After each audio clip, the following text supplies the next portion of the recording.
From the shores of Malibu where the waves are pumping, to the Great Wall of China, and back to the streets of Las Vegas where the UFC is happening. We are live. This is It's Time Radio, the show we talk about what you think about but may be afraid to voice.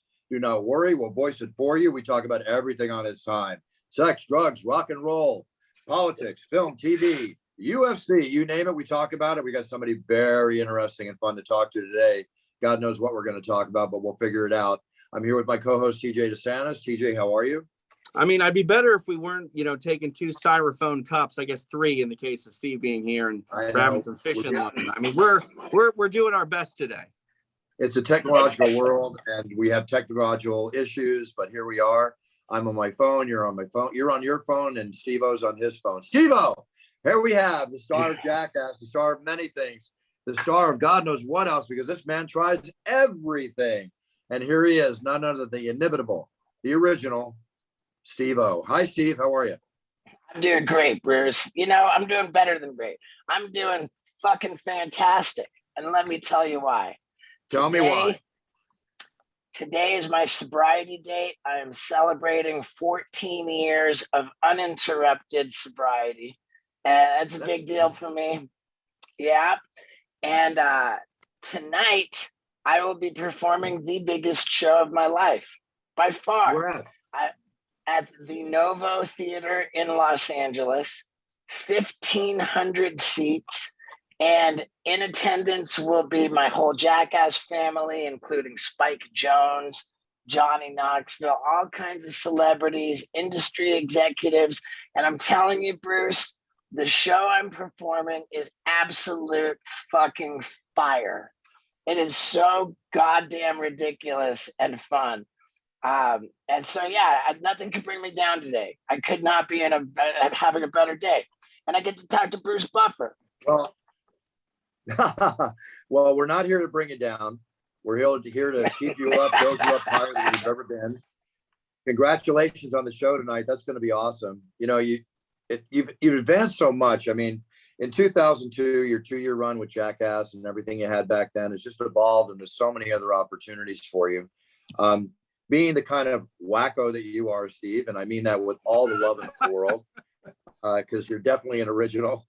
There's, so many things. I see all these stuff that you've done. I mean, you've evolutionized yourself into where you're appearing now in front of 1,500 people as a one-man show. This show, would you consider yourself a stand-up comedian? Or what exactly do you do in your show? I absolutely consider myself a stand-up comedian. I started touring as a stand-up comedian in 2010. And for 11 years, I relentlessly grinded out the comedy club circuit, just me and a microphone, developing this craft.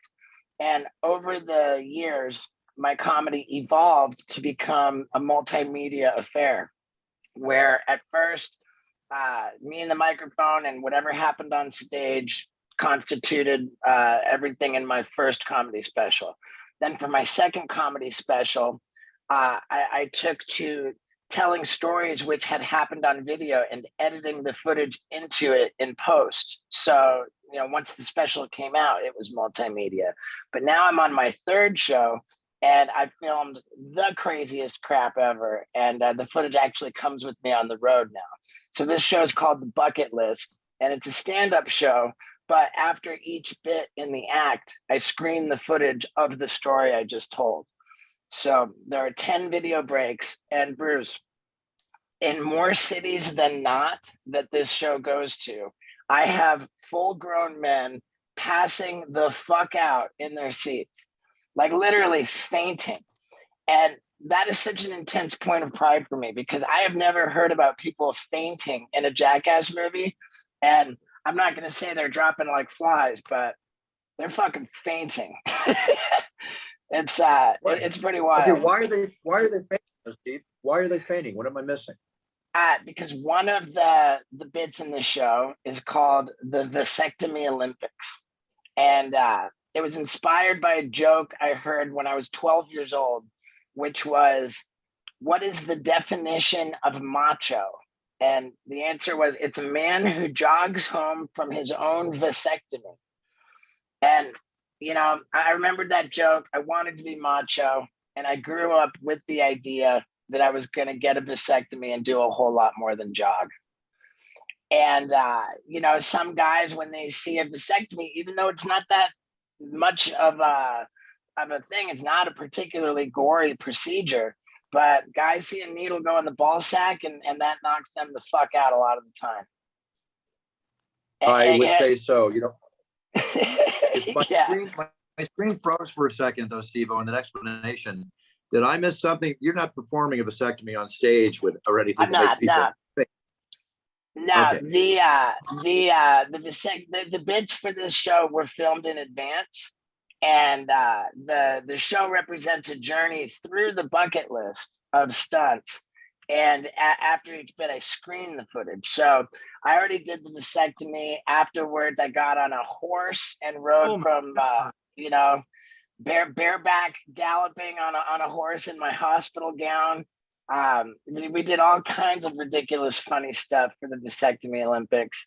And that's just one of the video breaks, which serves as a culprit for making men pass out.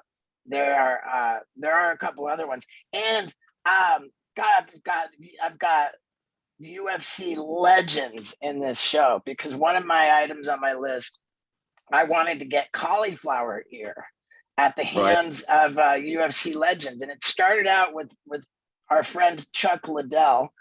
And man, we went to great lengths and we had so much fun, but it didn't work. So then I went to Ronda Rousey. Then I went to Jorge Masvidal. Then I went to the greatest of all time, John Jones. And by the end of it, I had John Jones using his current, at the time, light heavyweight championship belt, which he rested on my ear on his workout machine at his house. And he just was blasting it with a hammer and literally blew my ear like wide open. It was a bloodbath. That makes people pass out too. I'm hearing about the story and I'm going to pass out, I think, honestly. Yeah, but by the way, real quick, when you get a vasectomy, you are able to go bareback afterwards, but not that kind of bareback, Steve. Like, what are you doing? Yeah, I mean, this is it's the greatest gift that my fiance has ever received, and she'll tell you that all day long.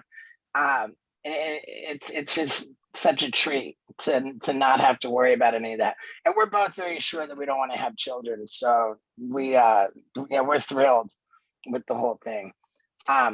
There's one other culprit. I don't need to give away the whole show, but I've got some really sketchy, illegal stuff that we did with medical professionals. One of them was I got a medical professional to get into disguise and administer stolen general anesthesia drugs into an IV in my arm while I was riding a fucking bicycle. Yeah, What? dude. Yeah. So let me ask you a question. The medical professional that did that, he's an active medical professional, right? Yeah, and okay. So was the other medical professional who put the 4-inch needle into my spine and injected a drug into my spinal cavity, which paralyzed me while I was in a full fucking sprint. Yeah. All right, here's my question though, Steve. These are medical professionals doing what is not part of their oath. They're kind of stepping out of their oath to do this. And they're breaking the law. Right. So my thing is that they're visual and they're seen. Can't they get in trouble if somebody wanted to really press it and say you're not allowed to do this? Aren't they in danger of losing their license? Yeah, I mean, Bruce, you might need to come to the show tonight. I will fucking make a VIP seat for you. And I'll park you right next to fucking Spike Jones. You can see it for yourself. The medical professionals are very much very well disguised, and not just on camera, but I made sure that they were disguised from the entire fucking crew. You know, let me ask you this, Steve, because like this stuff is no doubt funny, but you've established yourself to the point where, like, I think you're a personality that people genuinely enjoy and like to hear from and see and hear and watch stories. Like, this seems like stuff you're subjecting yourself, man, that you just don't need to do this stuff.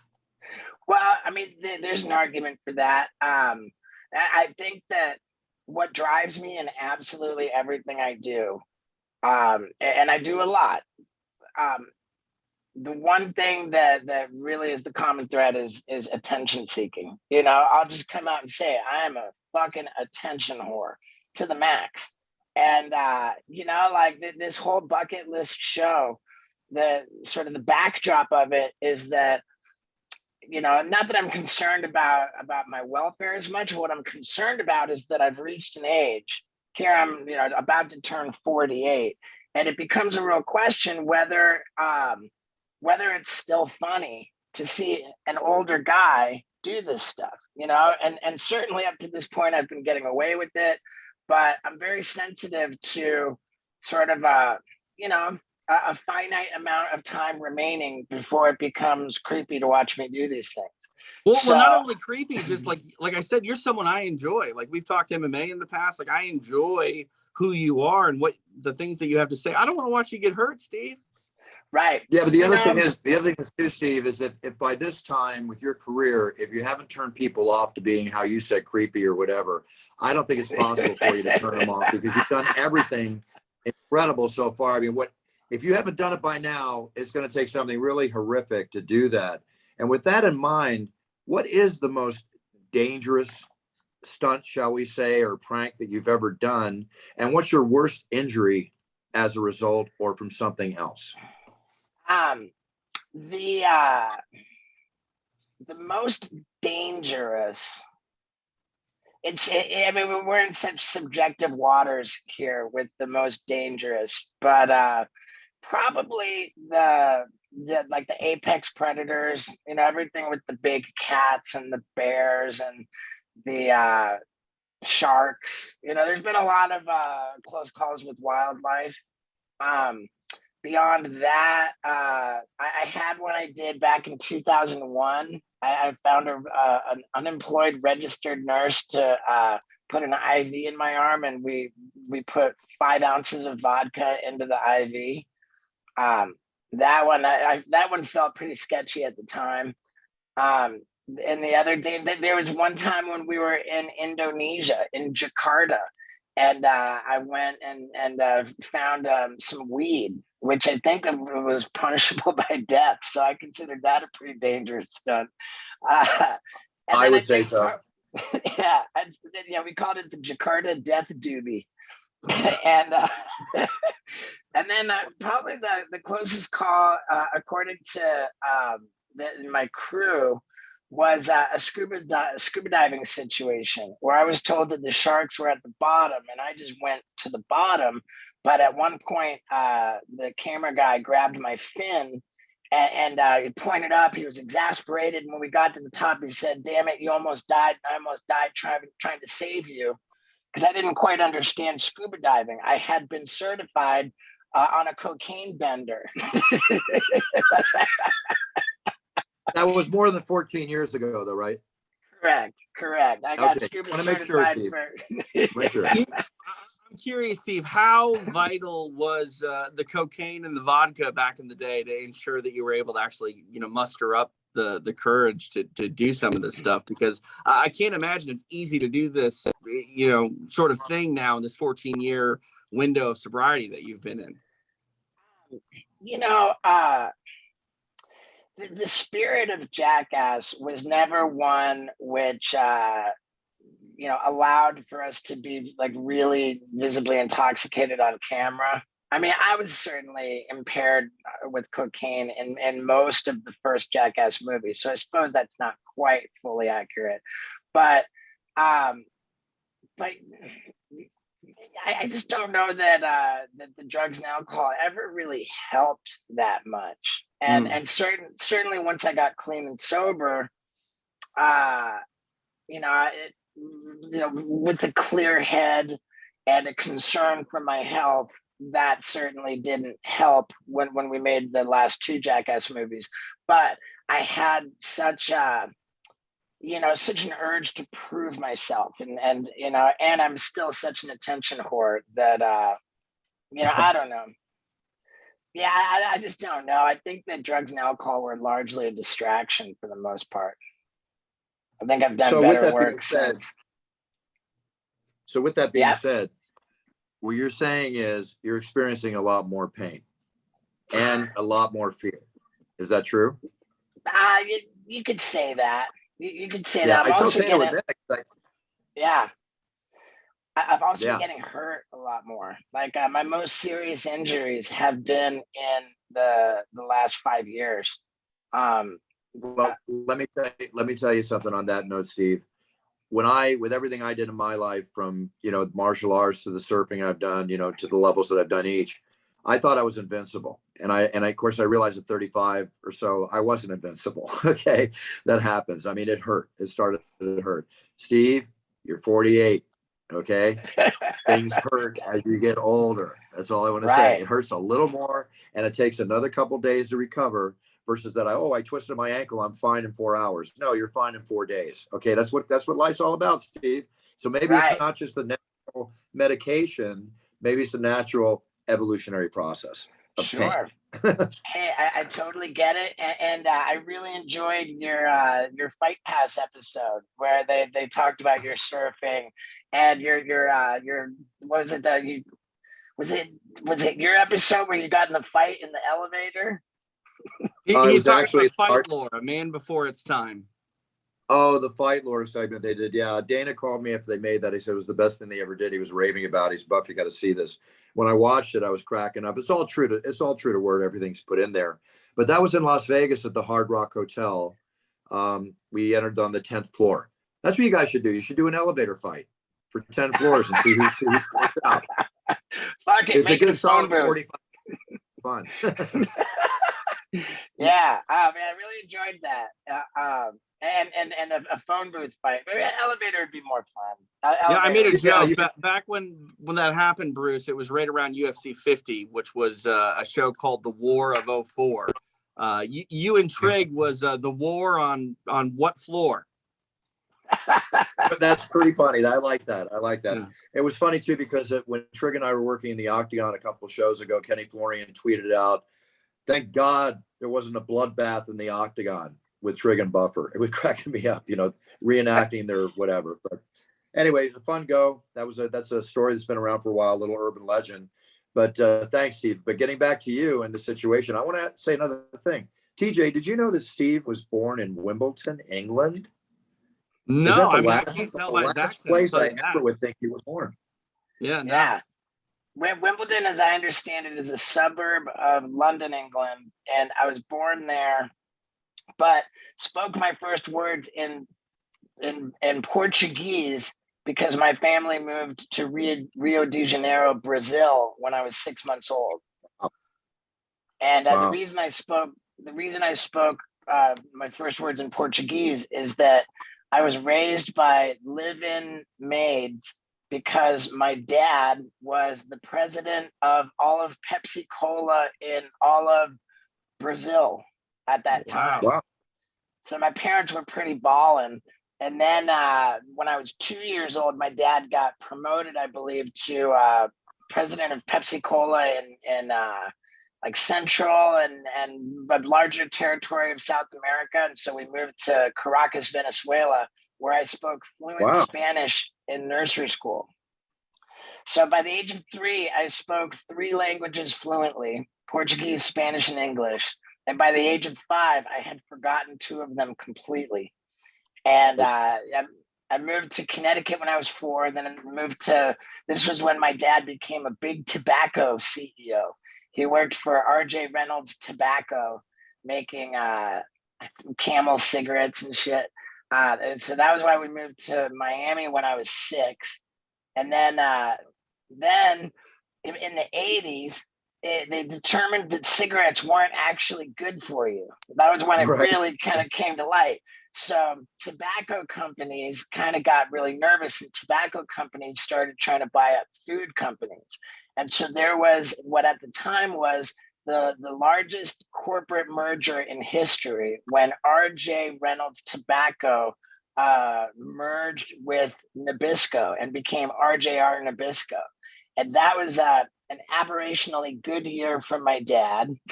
And out of that, we moved to England when I was 9.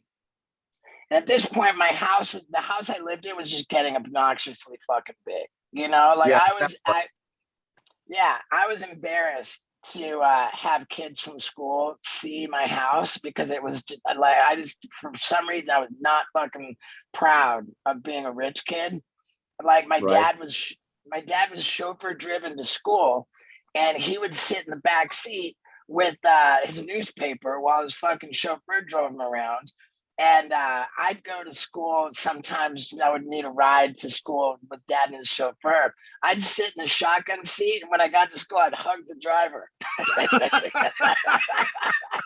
because I didn't want people to know. But yeah, so I grew up in 5 different countries, and I think that it's all pretty counterintuitive, given what people know me for. They wouldn't expect that I was so cultured and that that I went to all 4 years of high school at the American school in London, England, and this was the most insanely fucking privileged high school. Like literally 80% of my senior graduating class in high school went on to Ivy League universities. I was considered, 80%. I was considered a fucking loser for going to the University of Miami, which is actually a pretty good school. Yeah, no But kidding. when I went, but when I went to the University of Miami, within 2 weeks of class starting, I was placed on final disciplinary probation. That's unbelievable. Here's the thing, though. I just lost you for a couple seconds there, but I got the whole gist. And it kind of amazed me, as I think it does you, TJ, his background, where he's raised. And it's the last thing, like you said, Steve, I would expect. And then your dad went from Pepsi to cigarettes to cookies. With all respect, did he ever market anything that would be sold in a health food store? Yeah, that's really fucking funny. I don't even know that I ever made that Pepsi, cigarettes, and cookies. Yeah, it's fucked up, man. And it's really crazy. But yeah, I think that my background would certainly surprise people. And at the same time, you don't have to be Sigmund Freud to see where, having, I lacked parental supervision. That was, that was the thing. So that was the problem. Yeah. There's the issue right there. My parents didn't pay. Yeah. My parents didn't pay that much attention to me. So, one could say that was, maybe had something to do with me becoming such a rabid attention whore, because I didn't get attention from my folks. And, I grew up with very little supervision. I was a little bit of a Pippi Longstocking. Well, you made the chauffeur proud. Promise you that. Yeah, Steve, let me ask you, you're drinking something there. Obviously you're sober, so you're not drinking other liquid death anymore, but you're drinking liquid death. Is that a energy drink? No, it's just water. It's just water, and it comes in a tall boy can made to look like a beer, because the people from this company get a kick out of the idea that little kids in school are freaking out their teachers by drinking fucking water. And this company is very mad at plastic. The plastic is destroying the environment. World. And this recyclable aluminum can is a much better alternative. So I'm an ambassador for this company. I love that. And I'm going to talk to you about my new company coming out, which is This Time Energy. Dude, right. Fuck yeah, Bruce. Healthiest energy drink in the world. No taurine like all the others have. This is all vitamin infused. We talk about it on the show, coming in a couple weeks to America. I'm going to send you some of this stuff. I'm not going to send you any of this, Steve. I'm not sending you any of my bourbon. Okay. That's staying on the shelf here. But I will, while we're showing, eventually you're going to be able to smell like Buff. Okay. The cologne is coming out too. It. Fuck yeah. Dude, I love you. You're not much different from me. Check out my mug shot coffee mug. Is that great? I love it. Mug shot coffee mug. Great. Yeah. Yeah, I'm pretty. I do a lot of merchandising as well, Bruce. You could consider me the Gene Simmons of Jackass. I don't know. Now I'm thinking, TJ, that maybe Steve-O might be great for millions. You want another outlet to sell your 100%. stuff? Yeah. I mean, You want another outlet to guessing sell your Steve stuff, has Steve-O? a line of clothing or something. Do you have shirts and stuff that you sell, Steve? Oh my God. Oh my God, do I have shirts? You bet. I got a fucking ton of shirts, hoodies, fucking pens, like sunglasses.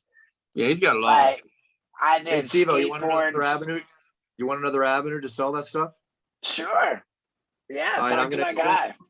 Yeah, I'm going to, I'll connect with you after the show. At my millions.co company, we could be another outlet for you for your stuff, but we'll talk about it after the show. I love I'll it. explain. Now, Bruce, I'm going to change the subject. I had a dream about you last night or this Oh, morning. shit. I whenever hope I was while dressed. asleep. Just tell me I was dressed. That's all I want to know. Yeah, and it's probably a fairly realistic dream, but as I told you, I'm engaged to be married, Yeah, and congratulations. and in my dream last night, I was really like, you know, like sheepishly, like shamefully, like approaching you, saying, I'm getting married, and my girl has this vision, this dream of you announcing our wedding. And I just know, I've said in my dream, I said, Bruce, I know that people have to fucking ask you this all the time. It's got to be the most fucking annoying thing, you know, ever. And No. dude, it's Steve-O, Steve-O, let me tell you something. Through whether it's brucebuffer.com or Cameo, I do a ton of wedding videos introducing the husband and wife as they walk down the aisle of love forever for the first time. I do that a lot, you know, with a full introduction. Obviously, you're my buddy. You don't have to pay me anything. You get a hold of me when the time is right. Let me do a video, whether it's in front of a green screen or if you're getting married in LA and I'm free, I'll come do it in person, but or an audio, whatever. But that's my gift to you for you and your wife's wedding. When you're ready, I will do that video that you had a dream about, because it will become a reality.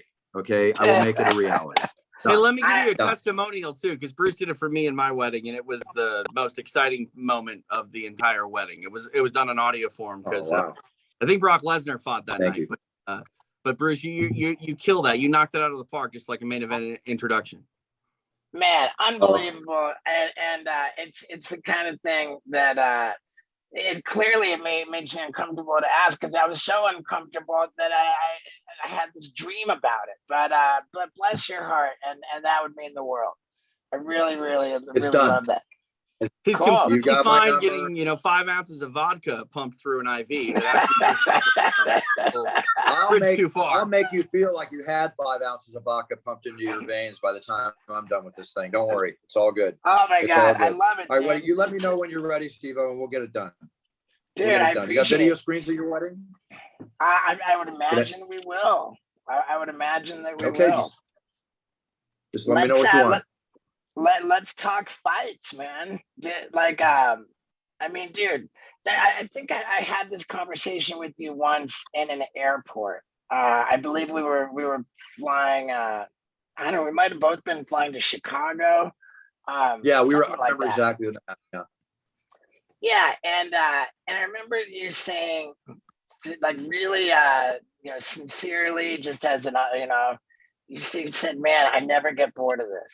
I never gonna get the fucking, like, I just like, and that meant a lot to me. I remember just thinking, wow, dude, like, here's the like iconic Bruce Buffer, just like professing his love for the sport of MMA and how you never get bored of watching fights. Steve-O, I'm a fan first. I'm an announcer second. I always say that. I like to consider myself a performer more than an announcer, like you're a performer. We try to put that little extra edge to what we do, right?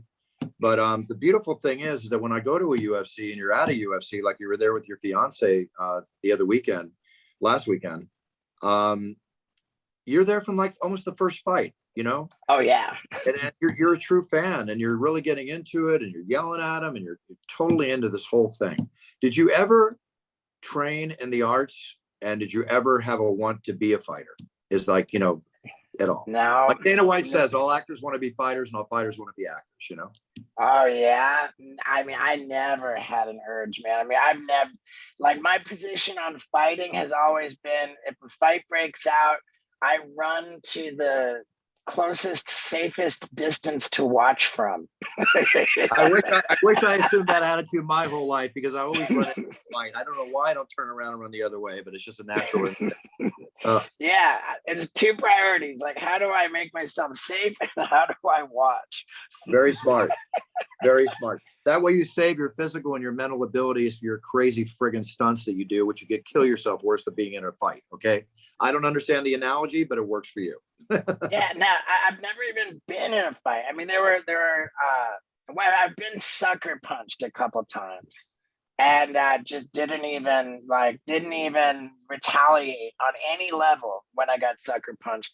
And I can remember a couple of other times where it became evident that I was going to be in a fighting situation, and my instinct was to duck to avoid getting hit. And once I ducked, I found like the guy's legs right here, and so I grabbed both of his legs and take him down, and just like I did manage to wrestle my way out of a couple fights. Natural double leg takedown. Perfect. Yeah. Perfect. But and speaking of awkward dreams, like in a dream where you can't punch, like I think that's pretty universal. I couldn't tell you if that's what real life is like, because I've never tried to punch anybody. Hey, a lot of times, Steve, a lot of times when you hit somebody, you don't even feel that you hit them, but you hit them. It's just weird sometimes how that feels. Wow. Yeah. Of course, adrenaline's pumping, everything else, Right. I think that's my fascination with fighting, is that it's so unrelatable to me. Like I'm just it's so counterintuitive and so like just not in me, that I'm fascinated to see what it's like. See, I think you would find it familiar, Steve, because you've gone through so many stunts that can take minutes and minutes on end, and it's insanity during that time. I think that's pretty much kind of what a fight feels like. You need to be, cognitive and have a thought process when just anything can happen and chaos is ensuing around you. Right. I think you might find yourself right at home. Yeah, but then again, I am forgetting of a couple times where for work, one time for Jackass and another time for Wild Boys, I got in a boxing ring. One time it was in Thailand against like a 12-year-old kickboxer. I remember that. I remember that. And another time I fought, they had a bar with a boxing ring, and I fought Ryan Dunn. And in both cases, right at the opening bell, I came out in a flurry of just crazy flailing punching, which exhausted me in like under 10 seconds. And then I essentially lost to myself because I was just so tired. And when it was said and done, I was basically barfing on the canvas because I was so out of shape. Doesn't that alone realize the fact that the men and women fighting in the octagon or any top level MMA event are the finest Charles Barkley once told me when I finally got to go to a show, it took 2 years to go to a UFC. The next day I see him, he goes, Buff, I'll never miss another one. These are the finest, most highly conditioned athletes in the world. And if what you just said is not proof of that, I don't know what is, But I think another thing too is you're already fighting someone other than your opponent. And Steve sort of articulated that, like you beat yourself. Like there's that saying that the toughest opponent of your life is the person you see when you look in the mirror. And I think that's true for fighting as well. Very true. Very true. Yeah. Without fault. It's absolutely amazing. And just how much the UFC has grown. Like is it safe to say that the UFC has left the entire sport of boxing in the dust? Right? No, I mean, boxing. I'm sorry to interrupt you, Stephen. I know No, you're going. Yeah. This is a question I get asked a lot, almost on every interview I ever do. And here's the way I look at it. TJ can, answer to this after me, but apples and oranges, tennis and badminton. Okay. You got to respect both sports for what they are. Now, in respect to the popularity, you still have those 2 or 3 big boxing events a year, which draw huge numbers, even bigger than UFC at times, Canelo and stuff like that. But with respect to all the fine boxers out there, when you still go to Europe, they sell out stadiums, 50,000, whatever, crazy amounts of people with Tyson Fury, whatever. Boxing is still huge. But in respect to the fan base, the 18 to 34 demographic is more into the MMA and the UFC, where boxing fans are kind of like getting older. And I don't hate to use this term, going away. That's why when Logan Paul and Jake Paul step into the ring and open the eyes of boxing to the young people, I love this because it's getting boxing into their heads, which hopefully they'll appreciate the beauty of the Marcus of Queensberry rules with 2 weapons, because it's a beautiful sport. And watch boxing when, good matchups make. But personalities drive sports. Heavyweight champions drive boxing. Heavyweight champions can drive UFC and mixed martial arts. In respect to that, I do believe that the UFC is bigger internationally because of the number and all that's out there and all the other MMA promotions that are out there, thanks to the UFC being the rocket ship leading the way for everybody. So with the exception, and TJ, back me up on this or don't back me up, with the exception of 2, 3 huge boxing events a year, I would say that overall the UFC universally is bigger than boxing. No, I would agree with that. I agree with everything you say, Bruce. One thing I would say is you and a lot of people sort of bring up that analogy of, apples to oranges. And I think that you can find another fruit analogy that's even more on point. And that would be it's oranges and grapefruits. And I know a lot of people that like orange juice. And I know a lot of people that don't really like grapefruit juice. And I think at the end of the day, they're both combat sports. They're both things to really appreciate. But, one is a lot easier for some to consume and others is more of an acquired taste, whether it be boxing for them or mixed martial arts. But I think that they're cousins, and I think that they both have a lot to gain from one another. The rivalry and stuff, that's over. I think that's in the past. Arguing which is safer, I think the point has been proven. Mixed martial arts generally is as a more safe combat sport. But at the end of the day, anybody that competes in either arena deserve the respect of sports fans and people that care about things, because they're risking their well-being for the betterment of our entertainment. But I don't know. I do think that mixed martial arts, though, I guess it would be the orange juice in this situation. A lot of people prefer that with their breakfast when it comes time to sit down and enjoy a meal. There's a number of different analogies I could give like that. I love it. Thank you, TJ. I agree with you. I think it's great. I love tennis and badminton. I love oranges and grapefruit. It's fascinating. The point that you made about mixed martial arts being safer, it's so true. I mean, we hear about deaths in boxing like alarmingly regularly. And as I understand it, there has never been a death in MMA. There has. I'll give you the stats real quick. Very few and far between. There's been 3. Okay. TJ, there's been 3. They've not been in the UFC. Yeah. The last one, they've all been years ago, usually to poor medical or fighters that shouldn't fight, whatever the reasoning. Boxing at one point years ago was quoted as having 5 or more deaths a year, whether it's in training or actually in the ring during the actual event itself. And, it's obviously the reasons are obvious, is that in boxing, you're punched in the head until you get knocked out or fall down, and you're given a count of 10 to get up again, only to get punched in the head until you get knocked out or fall down again, only to step up again to get punched in the head to get knocked down or fall again. And then the 3 fall down rule applies, where the rules apply. In the UFC or in MMA events, the referees, thank God, like Herb Dean, these great referees we have, they're fast. They're all about the fighter's safety. Yes, sometimes things happen, but that's just the way life goes at times. The guy's in there doing his best job, but they're there to keep the fighters safe. Fighters in danger, they stop the fight. Real quick on that front, Bruce, I would say this. I don't know. I think the rule set definitely aids mixed martial arts in being safer, in the sense that, if you are rattled and hurt, you're not forced to stand up in front of somebody and continue to trade. You can, rely on other weapons. But at the end of the day, for me, and what it comes down to, and why mixed martial arts has a more proven safety record than boxing, it comes down to the training. And in boxing, when you're sparring, again, you're taking shot after shot after shot to the head. In sparring in mixed martial arts, you're not forced to hit each other in the head over and over again. And that said, too, it comes down to training, correctly. Because I think over the last 10 years, especially, we've seen mixed martial arts gyms really take a look at what they do in the room and getting ready for fights. Because, you know, you can talk about, I don't want to throw this camp under the bus, but the Militich camp was notorious for essentially fighting one another on a week in, week out basis. And that's just not conducive for a long career in mixed martial arts. And nowadays, when you see people spar, like Robbie Lawler didn't spar for a decade. He just straight up stopped sparring. He stopped. Right. And, you know, I think that whether it's boxing or whether it's mixed martial arts, you know, the brain health, which is, you know, really what we're most, you know, concerned about, that is going to be preserved by how you approach getting ready for a fight rather than how you compete in the fight. You know, it's kind of like Steve-O, you have a quarterback like Michael Vick that would always run with the ball, take the shots, get hit. How long of a career is he going to have as a quarterback playing that way, even though it's so exciting to watch him play, you know? So that's, I don't know if that's a proper analogy, but it's another side of the coin. I think it is. And can I just run by an analogy with you guys also about football?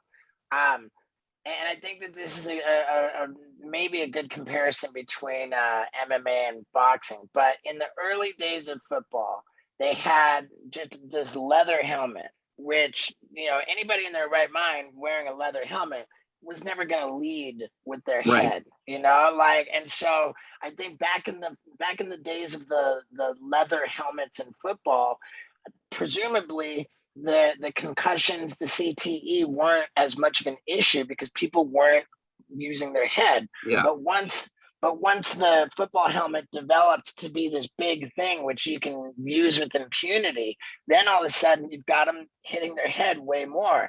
And I think that the analogy to MMA and boxing is that the 4-ounce, you know, MMA glove is more like that leather helmet in the early days of football, while the 10-ounce boxing glove is more like the new football helmet. You can throw it with impunity. You can, like, you know, and it's so heavy, and when it hits you in the head, it's damaging.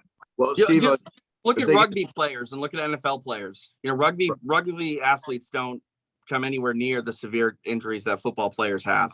No. You know, I don't have the stats to back that up, but, you know, there's not a movement to get people to have their kids stop playing rugby like there is. Right. Yeah, but also, did I get my ounces right? What's that? Did I get my ounces right? Is MMA 4 ounce and boxing 10? The boxing gloves vary. They can be 10, 12, 16, I believe. Wow. 14, but yeah, MMA 4-ounce glove. But remember one thing, Steve-O, that the boxing glove was not made to protect the head. It was made to protect the hand. Okay. Right. And a lot of times the big pull effect, when you have guys losing weight and they don't have as much fluid around their brain, you know, from the weight loss and stuff, when you, even though they're recovering for a 24-hour period, that big cushion hitting makes the brain rattle, okay, even more. I actually think that a boxing glove is a lot more dangerous than an MMA glove when it comes to striking, because there's so much more. And also too, like the hand wrap. I mean, we've had a whole bunch of you know, sort of controversies about, you know, people wearing plaster hand wraps, where I don't recall anything like that being ever the case in mixed martial arts. I mean, you couldn't really afford to have your hand in a plaster cast because then you couldn't wrap it. Right. No, the only thing they do, Steve-O, just so you know, is that when the cut men, or, you know, the guys wrapping him in the back, like a grappler might want his glove to be looser so he can do his hands, you know, it wraps not so tight, where a striker wants nice tight wraps for the reason for his striking ability. So I think there's a limit to how much they can do, but there's definitely a little ease and variation when the person wrapping their hands, like Stitch Duran is wrapping their hands. Well, think about this too, guys. So one in the head is not a natural thing. Like, you shouldn't throw punches in a street fight. You're going to break your hand. Like, if you need to throw a strike in a street fight, you should do so with your elbow, and you only need to land a couple of elbows before you can essentially, you know, take someone's back and choke them unconscious, which at the end of the day, I think is the smartest strategy for any street conflict. Choke out your opponent and then run away as fast as you can, because you might go to jail for you land that elbow murder with strangulation charges. But that's what I'm thinking. I love the elbow. If you throw an elbow correctly, it's good night, nurse. Good night, Susan. See you later. And you're not going to be hurt. Knees so easily. Man, I love it, dude. We could do this all day, man. I think we're all such serious fight fans, and you know, what a treat. Steven, let me that's ask you a what I'm saying. question. We need to do this again, Bruce. We've had some technical issues. We're talking all over each other, and I apologize for that. But Steve, so I got to interview Steve a couple times for my show on Fight Pass with extra rounds, and I do celebrity interviews with people that are fight fans, quote unquote. I'm not trying to disparage anybody that I've spoke to, but there are times where I'm having to pull out MMA sort of comparisons of what they do. And with Steve, like, man, he just wanted to break down Dustin Poirier's next move the last time I talked to him. Like, this guy is a legit hardcore MMA fan that I think would win MMA trivia next to pretty much any fan that goes to a UFC on Fight Night. I'm with you. Steve, we got to have you back. We had these technical difficulties. I've only got a couple more minutes to talk, and I don't want to hold you too long. You've been so kind because you're with us so long. I have another question. Johnny Knoxville. I actually, there's certain comedians, I consider Johnny not just what he does with you, but he has a comic side of him too. And you've done some films, but I got to tell you, I'm pretty impressed with Johnny when I've seen his acting, when he's acted. I think he's done a damn good job in the movies he's been in, whether he's, in The Rock, Walking Tall, or some of the other stuff he's done, but he seems to have a natural appeal to the screen. Is he more into his acting now, or what is his focus where he's going? Is he do stuff like you? He was, all the Jackass stuff for Knoxville was really just a means to an end to get him to be a movie star. I mean, he, like acting was absolutely his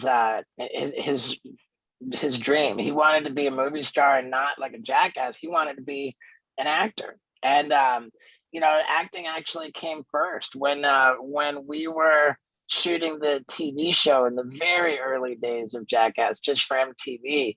There were periods when he was shooting movies, and part of his contract for the insurance on the movie, he wasn't allowed to do anything dangerous, and he was conflicted about that. But yeah, he was making a movie for Disney called Big Trouble when I first shot with him for Jackass, and it was killing him that he couldn't do anything dangerous. He was there was all just little pranks. Yeah, that was when he had like the baby in the car seat that he put on the roof of the car and then drove off. There was a fake baby.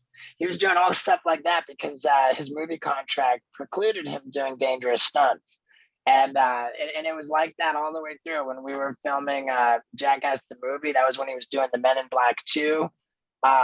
So yeah, acting came first for Knoxville all the time, and I know that he would be over the moon to hear you say that, because not everybody in the world has had praise for Knoxville's acting ability. I'm gonna tell him you said that. Oh, please do, because I did. I do, and I did, and I do. There's no question. I love seeing the transition.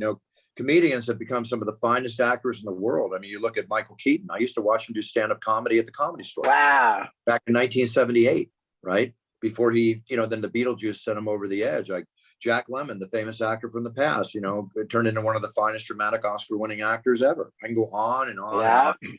I think it's your natural ability when you're used to being in front of people. I mean, even in relation to myself, the fact that I did, do motivational speaking, and I was always comfortable in front of people when I was younger. Before I ever entered a fight, arena until the age of 38, when I did my first announcing. But it carries over, that confidence you have being in front of people. But as a comedian, you do so many crazy things. It's like, oh, here's a script, do this. Oh, okay, that's easy. Let me get into it. Right. Yeah. I mean, like I said, everything that I do is just driven by a unreasonable need for attention. So, anything that puts me in front and center. If I'm front and center, I'm basically happy, and that's my deal. You're one of the few people. You're one of the few people that'll ever admit that, my friend. That's a very confident, self-secure man to say that, but to say that he needs attention for more security and more confidence. But at least you're being honest about it. And that's the cool thing. When you're a guy like Steve that will put a fish hook through his cheek and then throw himself in the water as bait, kind of hard to deny the fact that you like attention. Right. I mean, and thank you both for the kind words. I think that's really what was, underneath my move to get myself tattooed on myself, covering my whole back. I like to think of it as an iconic tattoo. And you know, my reasoning when I got that, I was like, you know what? Everybody's favorite topic of conversation is themselves, and nobody wants to admit it. So I'm gonna go ahead and just get myself tattooed on my back so that I can just, you know, be upfront about it. And I love that. And I am scared, like we spoke in the beginning. I think that you know, not everybody's gonna age as gracefully as Bruce.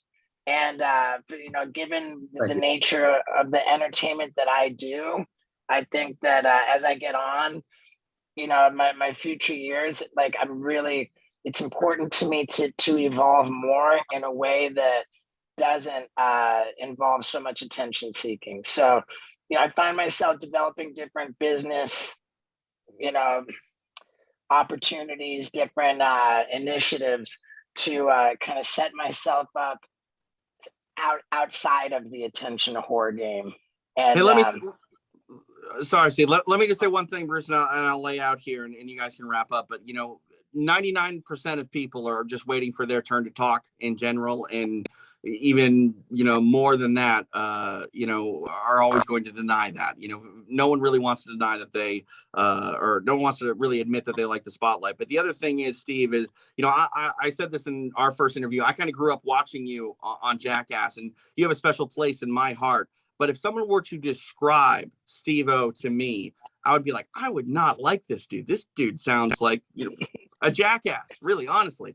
But one thing that I will say, Steve, is you've done a fine job at, you know, putting yourself in front of the world and the public eye and doing what you do. But you've done a much finer job making people like me, who doesn't necessarily need to see people get thrown around in shopping carts anymore, actually care about what you have to say about things that are related to, you know, what you do and mixed martial arts as a whole. And I'm a fan, and I think that's really hard. It's really hard to become relevant, and tenfold harder to stay relevant. And you've done a fine job. And I think we're seeing you be just yourself, not a guy that has to subject himself through, you know, torture essentially to get that sort of shine. And you should be proud of that.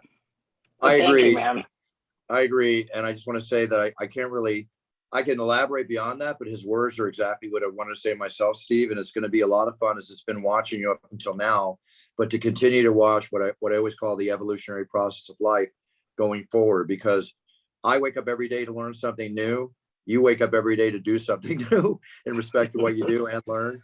And it's going to be fun to watch as what that comes on. If you ever come up with a great stunt, whether it's announcing against each other to see who can hit the sound barrier or whatever, anything accordingly, I'd love to do a stunt with you today. That'd be cool. That would be my God.